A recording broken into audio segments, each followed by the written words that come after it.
This topic has been suggested and requested by Dr. Anjali Sharma, focusing on the importance of women's vaccination. हम इसको age wise समझने की कोशिश करेंगे। अगर हम बात करते हैं 9 से 14 साल की, तो इसमें असेंशियल वैक्सीनेशन होते हैं ह्यूमन पैपिलोमा वैक्सीन, जिसके 2 डोज लिए जाते हैं। TDAP vaccine, that is tetanus diphtheria pertussis, if it is missed in childhood. Annual influenza vaccination इसमें ली जाती है। अगर हम 15 से 26 साल की बात करें तो इसमें हम HPV वैक्सीनेशन लेते हैं, जिसके 2 से 3 डोजेस लिए जाते हैं। हेपेटाइटिस बी वैक्सीनेशन लेते हैं, जिसके 3 डोजेस होते हैं। MMR vaccination if non immune, that is measles, mumps and rubella vaccination. Varicella vaccination if non immune, and annual flu shots is to be taken. TDAP booster every 10 years. This age group is most benefited age group for human papilloma virus vaccination to avoid and prevent cervical cancer. Age group between 27 to 45, TDAP every 10 year, that is tetanus, diphtheria and pertussis vaccination. Annual influenza shot, hepatitis B if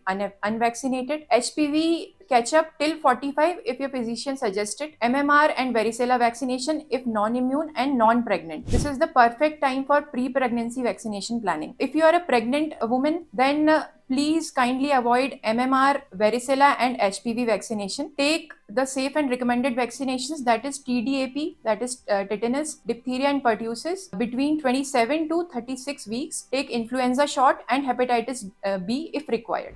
Age group between 46 to 49, take TDAP booster shot, influenza shot, hepatitis B shot, MMR and varicella if non-immune and non-pregnant. This is the transition age and women should update immunity at this age group. If we talk about 50 to 59 age group, then shingles vaccine that prevents from herpes zoster, 2 doses is to be taken. Pneumococcal vaccination, annual influenza shot and TDAP booster shot is to be taken. This higher age group requires higher protection. If you are 60 plus, take shingles vaccine, that is herpes zoster vaccine if not taken earlier, pneumococcal vaccine, influenza vaccination, TDAP booster and hepatitis A and B if risk factors are present. Immunity naturally drops at 60 plus age, so vaccination is important. So stay vaccinated and stay protected. I hope this video helps every woman out there.